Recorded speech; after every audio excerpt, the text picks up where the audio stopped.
आइए मेरे दोस्तों, आप सबका स्वागत है ईशावास्य उपनिषद पाठ में। आज सभी की मंगल की कामना करते हुए शुरू करते हैं। ओम पूर्णमदः पूर्णमिदं पूर्णात् पूर्णमुदच्यते पूर्णस्य पूर्णमादाय पूर्णमेवावशिष्यते। ओम शांति शांति शांति। मेरे प्यारे दोस्तों, हमने जो 3 नंबर मंत्र शुरू किया था उसमें अंतिम जो उसका भाग है वो रह गया था। वो ये था, ये के च आत्महनो जनाः। इसका भाष्यकार क्या कह रहे हैं, इसका अर्थ रह गया था। तो यहाँ चर्चा शुरू करते हैं।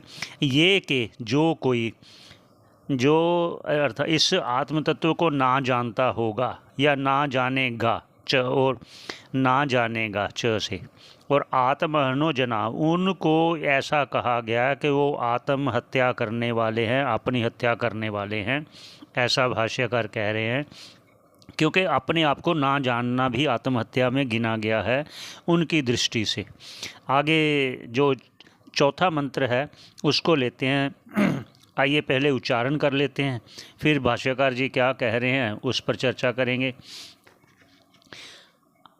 अनेजदेकं मनसो जवीयो नैन दैवाप्नुवन् पूर्वमर्षत् तद्धावतो अन्यानत्येति तिष्ठत्यस्मिन्नपो मातरिश्वा दधाति।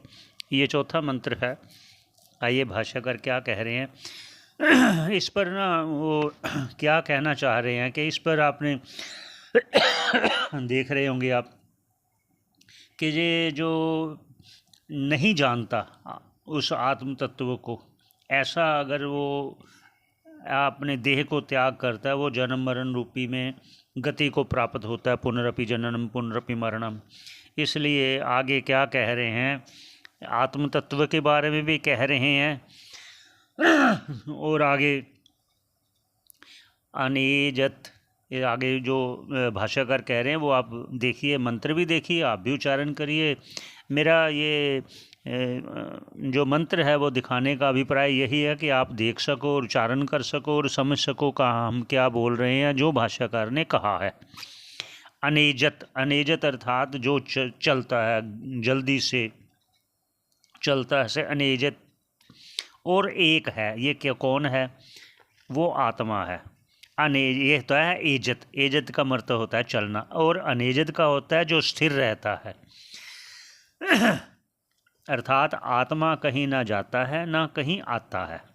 अगर कोई ऐसा कहता है कि ये स्वर्ग गया, वो यहाँ गया, वो इस जोनी में गया, तो वो जाने वाला या योनि में भ्रमण करने वाला वो है जो उस पर नहीं जानने वाले को अध्यास हो गया है, जो भ्रम हो गया है, वो बुद्धि अंतःकरण जीव रूपी जो उसको भ्रम हो गया है कि मैं जीव हूँ, वही भ्रमाता है, वही जाता है। जैसे मन जाता है, जैसे पहले कह चुके कि मन ही मन एव मनुष्यानाम कर बंध मोक्षयो, मन एव मनुष्यानाम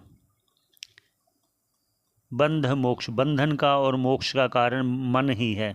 वो मन ही आना जाना होता है, जीव ही मन के सहित होता है।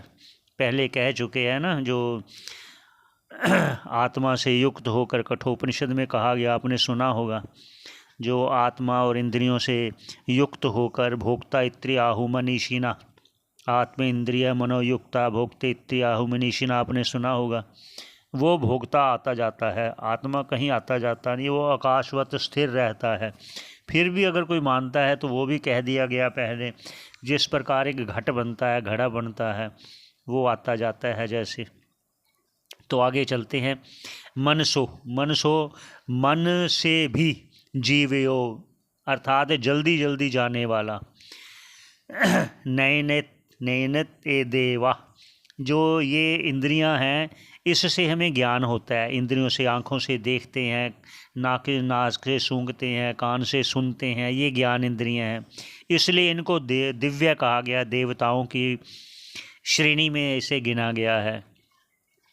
आगे क्या कहता है, ना एनत देवा, आपनुवन, यह इंद्रियों द्वारा, आपनुवत प्रापवंतः, आपनुवन जो लिखा है ना आगे प्रापनुवन, यह आगे है जो नैनत है उसमें न है, इसलिए ना आपनुवन, वो ना प्राप्त करके, कौन, इंद्रियां, इंद्रियां आत्मा को प्राप्त नहीं करती। पूर्वमर्शतः, जैसे पहले कहा गया है, क्या कहा गया था, जैसे आकाशवत सर्वगत है ना, जो आत्मा सब जगह है, आकाश की तरह सब जगह आत्मा है, इसलिए मन से भी वो तेज गति वाला, ऐसे इसलिए कहा गया है क्योंकि सर्वव्यापक होने से मन जहाँ जाता है वो पहले ही वहाँ होता है, ये उनका कहना है। तो आगे तद्धावतो अन्यान अत्येति, इस पर चर्चा करते हैं हम आगे। आप बने रहिए, आपका धन्यवाद।